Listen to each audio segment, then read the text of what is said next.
Assalamualaikum warahmatullahi wabarakatuh. Nama saya Rudi Iskandar Hasibuan. Saya akan menjelaskan tentang helmintologi. Helmintologi merupakan ilmu yang mempelajari tentang cacing. Secara garis besar, helmintologi dibagi menjadi dua kelas utama. Yang pertama ada Nemati helminthes. Nemati helminthes ini salah satunya adalah nematoda usus. Nematoda usus dibagi berdasarkan cara penularannya, ada yang soil transmitted sama non soil transmitted. Yang mana yang soil transmit, soil artinya tanah, sedangkan transmit artinya penularan. Salah satu contohnya adalah Ascaris lumbricoides.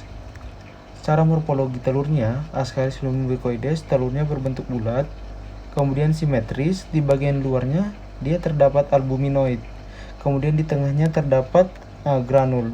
Ukurannya 60-90 mikron.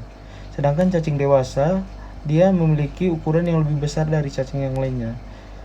Dia ukurannya 15-50 cm. Yang kedua ada cacing tambang. Cacing tambang dikenal dibagi menjadi dua, ada Necator americanus dan Acyclostoma duodenale.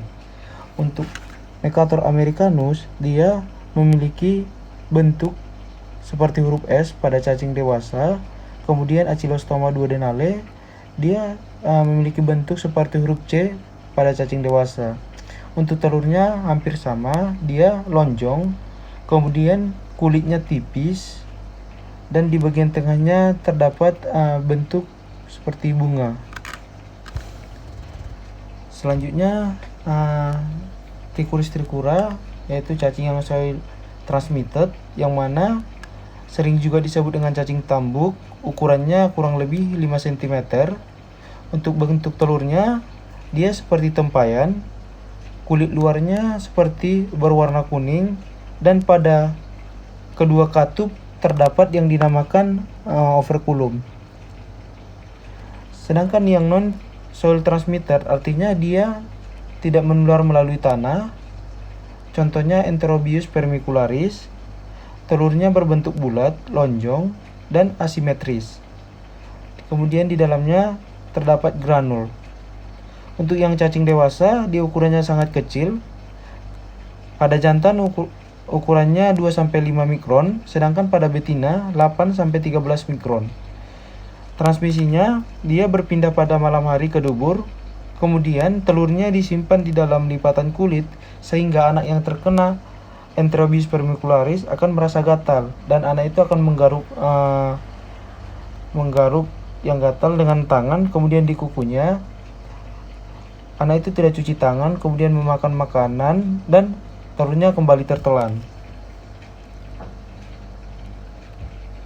Yang kedua, untuk kelas yang kedua ada Platyhelminthes. Terbagi atas dua, ada yang Cestoda, cacing pita. Contohnya Diplobatrium latum. Dia ini cacing yang bisa menyebabkan diare, kemudian nafsu makan berkurang, dan kerusakan usus. Kemudian ada juga Taeniasolium dan Taenia saginata.